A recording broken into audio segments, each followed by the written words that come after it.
Hello दोस्तों, कैसे हो आप सब। उम्मीद करते हैं कि सब आप अच्छे होंगे। टारगेट जॉब स्कैन में आप सबका स्वागत है। जैसा कि आपको पता है कि माँ बाप का सपना पूरा करने वाला करंट अफेयर्स आपको डेली 8 से 10 क्वेश्चन करंट अफेयर से संबंधित प्रोवाइड करवाता है। और उसके साथ साथ में हम स्टैटिक जीके को भी कवर करते हैं, और कोई न्यू वैकेंसी आती है तो उससे संबंधित भी आपको सबसे पहले हम अपडेट देने का काम करते हैं। सबसे पहले हम पढ़ते हैं मोटिवेशनल कोट के बारे में। संघर्ष से कभी डरना नहीं चाहिए, क्योंकि यह भी एक कहानी है जो सफल होकर सबको सुनानी है। दोस्तों, जिंदगी में अगर संघर्ष नहीं किया तो कुछ नहीं किया। जिंदगी में संघर्ष जरूरी है, और संघर्ष से ही इंसान को सफलता मिलती है और अपने माँ बाप का सपना पूरा करने का मौका मिलता है। इसलिए लगातार जीवन में संघर्ष करते रहना चाहिए, तभी जाकर के सफलता मिलती है। अब बात करते हैं करंट अफेयर से संबंधित। केंद्रीय सतर्कता आयोग ने नए सतर्कता आयुक्त के रूप में किसे नियुक्त किया है? तो उनका नाम है एएस राजीव। एएस राजीव को केंद्रीय सतर्कता आयोग में नए सतर्कता आयोग के रूप में नियुक्त किया है। इसके साथ अगर बात की जाए, भारत के राष्ट्रपति जो हैं, जिनका नाम है अभी द्रौपदी मुर्मू, ने एएस राजीव को केंद्रीय सतर्कता आयोग में सतर्कता आयुक्त नियुक्त किया है। राजीव वर्तमान में बैंक ऑफ महाराष्ट्र के एमडी और सीईओ हैं।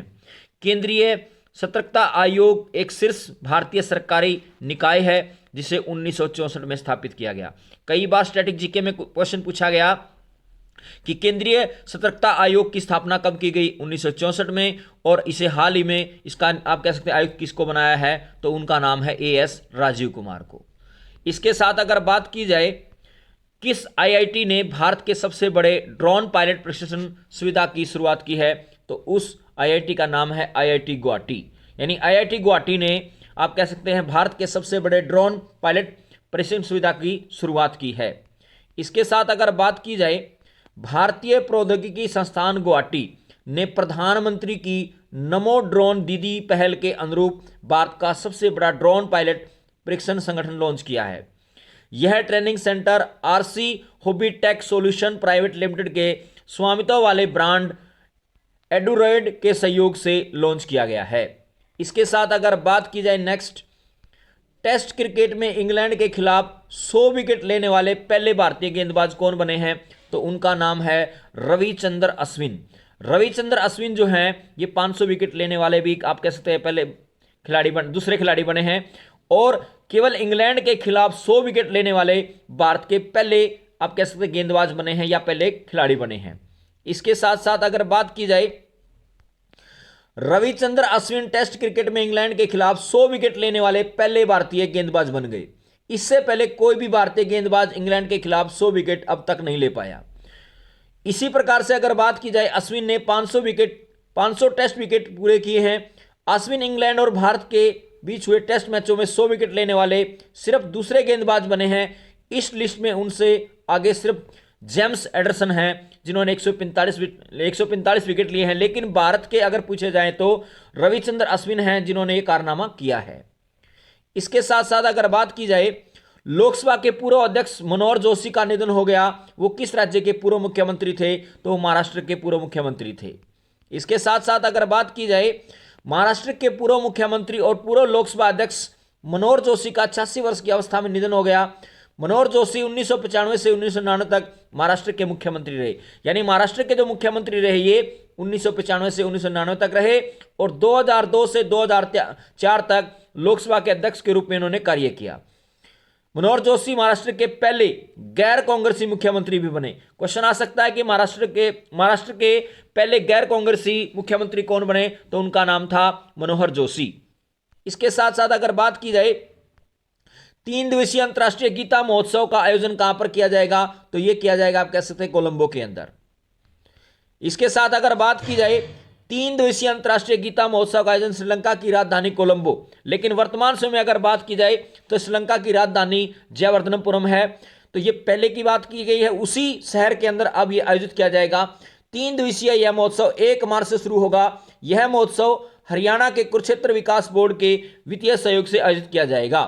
पूछा जाए कि ये जो आप कह सकते हैं आयोजित किया जाएगा, किसके सहयोग से आयोजित किया जाएगा ये महोत्सव? तो हरियाणा कुरुक्षेत्र विकास बोर्ड के वित्तीय सहयोग से शुरू किया जाएगा।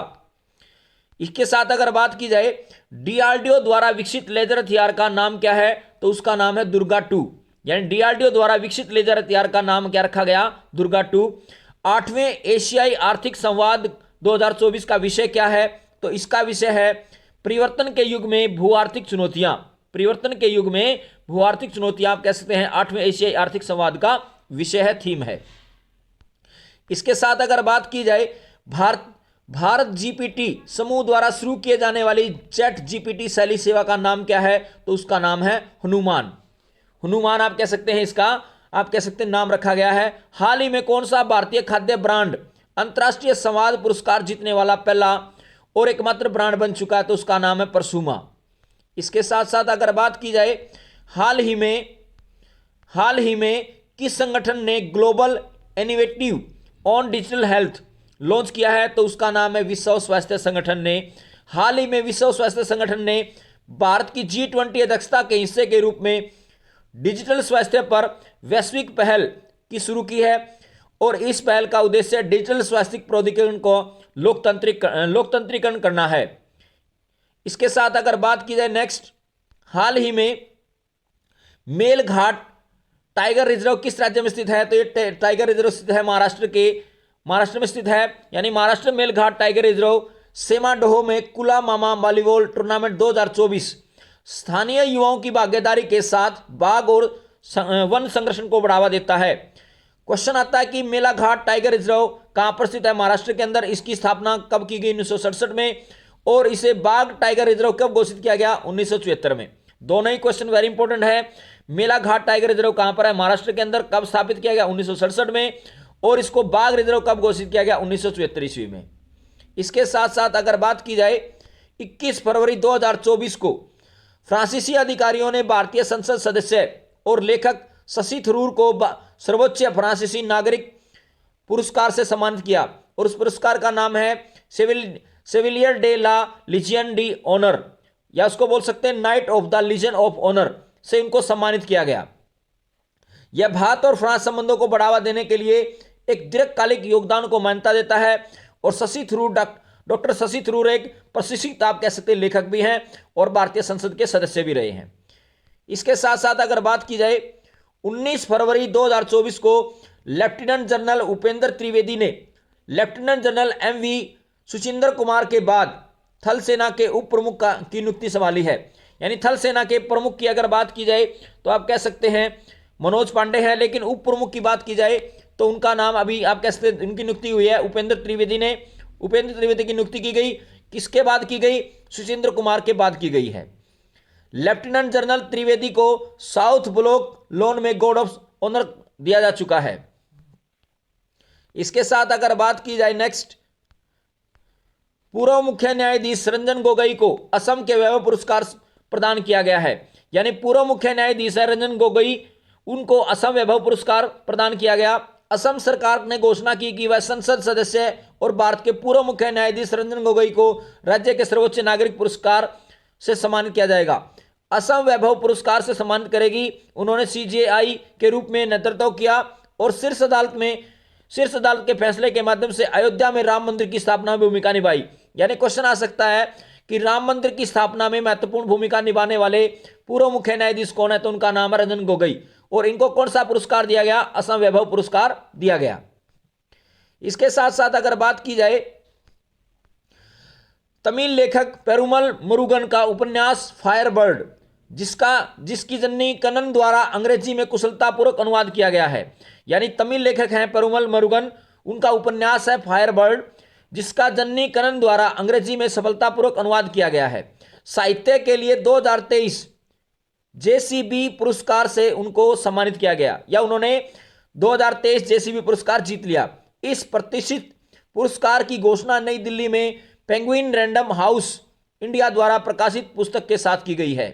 यानी इसकी घोषणा कहां पर की गई है, नई दिल्ली में पेंगुइन रैंडम हाउस इंडिया द्वारा प्रकाशित पुस्तक के साथ की गई है। इसके साथ अगर बात की जाए अगला वर्ल्ड कप आप कह सकते हैं, अगला क्रिकेट वर्ल्ड कप कहां पर आयोजित किया जाएगा, 2027 में आयोजित किया जाएगा। इस क्रिकेट महाकुंभ का आयोजन अफ्रीकी महाद्वीप में किया जाएगा। वर्ल्ड कप 2027 की मेजबानी दक्षिणी अफ्रीका, जिम्बाब्वे और नामीबिया संयुक्त रूप से करेंगे। यानी 2027 का वनडे क्रिकेट वर्ल्ड कप कहां पर खेला जाएगा? अफ्रीका महाद्वीप में खेला जाएगा।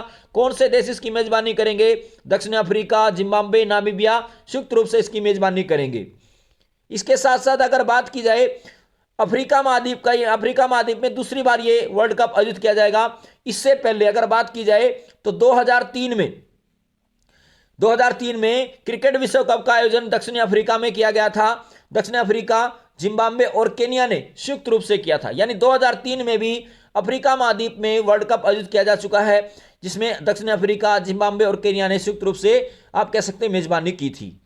इसके साथ साथ अगर बात की जाए अब तक किन देशों ने वर्ल्ड कप जीता है और वर्ल्ड कप की शुरुआत कब हुई थी? वर्ल्ड कप की शुरुआत हुई थी अगर बात की जाए तो 1975 में, और उस समय इंग्लैंड ने आप कह सकते हैं मेजबानी की थी। और इसके अंदर 1975 में वेस्ट इंडीज ने यह जीता था और ऑस्ट्रेलिया इसमें उप विजेता रहा।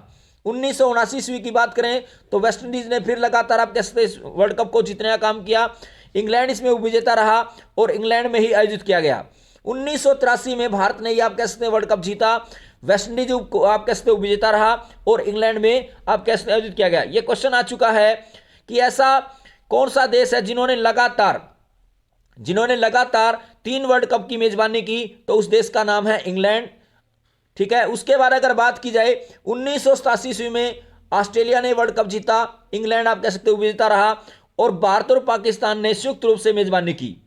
इसके साथ साथ अगर बात की जाए 1992 में पाकिस्तान ने आप कह सकते हैं वर्ल्ड कप जीता, इंग्लैंड इसमें उपविजेता रहा और ऑस्ट्रेलिया, न्यूजीलैंड में इसकी मेजबानी की गई। 1996 में अगर बात की जाए तो श्रीलंका ने वर्ल्ड कप जीता, उपविजेता ऑस्ट्रेलिया रहा। भारत, पाकिस्तान और श्रीलंका तीनों ने संयुक्त रूप से इसकी मेजबानी की। इसके साथ साथ अगर बात की जाए 1999 में अगर बात की जाए तो यहां पर ऑस्ट्रेलिया ने वर्ल्ड कप जीता, पाकिस्तान इसमें उपविजेता रहा और इंग्लैंड में आयोजित किया गया। इसके साथ साथ 2003 की बात की जाए ऑस्ट्रेलिया ने वर्ल्ड कप जीता और भारत उपविजेता रहा और दक्षिण अफ्रीका, जिम्बाब्वे और केनिया, यानी आप कह सकते हैं इन्होंने तीनों देशों ने संयुक्त रूप से इसकी आप कह सकते हैं मेजबानी की। 2007 में अगर बात की जाए तो ऑस्ट्रेलिया ने वर्ल्ड कप जीता, श्रीलंका उपविजेता रहा, वेस्ट इंडीज ने आप कह सकते इसको मेजबानी की थी। 2011 की बात की जाए तो भारत ने वर्ल्ड कप जीता, श्रीलंका इसमें उपविजेता रहा। भारत, श्रीलंका और बांग्लादेश तीनों देशों ने इसकी मेजबानी की। इसके साथ साथ अगर बात की जाए 2015 की अगर बात की जाए तो 2015 में वर्ल्ड कप ऑस्ट्रेलिया ने जीता, न्यूजीलैंड इसमें उपविजेता रहा। ऑस्ट्रेलिया और न्यूजीलैंड दोनों देशों ने इसको आप कैसे आयोजित किया था या मेजबानी की थी और ऑस्ट्रेलिया ने वर्ल्ड कप जीता, न्यूजीलैंड इसमें उपविजेता रहा। 2019 की बात की जाए तो इंग्लैंड इसमें विजेता रहा और उपविजेता न्यूजीलैंड रहा और इंग्लैंड और वेल्स में खेला गया, आप कैसे खेला गया, यानी मेजबानी की इन्होंने। 2023 की अगर बात की जाए तो ऑस्ट्रेलिया इसमें विजेता रहा, भारत इसमें उपविजेता रहा और भारत आप कैसे भारत ने इसकी मेजबानी की। लगभग अगर बात की जाए अब तक सबसे ज्यादा बार वर्ल्ड कप क्रिकेट की बात की जाए जीतने वाला देश कौन सा है तो ऑस्ट्रेलिया है। लगभग आप कह सकते हैं 6 बार उन्होंने वर्ल्ड क्रिकेट आप कह सकते हैं विश्व कप को उन्होंने जीता है। भारत ने कितनी बार जीता है तो भारत ने 2 बार जीता है, 1983 में, 2011 में। पाकिस्तान ने कितनी बार जीता? 1 बार जीता है। इसके साथ साथ दोस्तों अगर आपको हमारी मेहनत अच्छी लग रही हो, हमारे द्वारा दिया जा रहा जो आप कह सकते कंटेंट आपको अच्छा लग रहा हो तो हमारे चैनल को सब्सक्राइब करें, ज़्यादा से ज़्यादा कमेंट करें, लाइक करें और हमारी वीडियो को शेयर करें। दोस्तों अपने माता पिता का सम्मान करें, देश के जवानों का सम्मान करें, हमेशा मुस्कुराते रहे, हंसते रहे। और आपने अभी तक हमारे टेलीग्राम चैनल को ज्वाइन नहीं किया है तो आपको ज्वाइन कर लीजिए, उसका लिंक डिस्क्रिप्शन में आपको दिया जाएगा। धन्यवाद।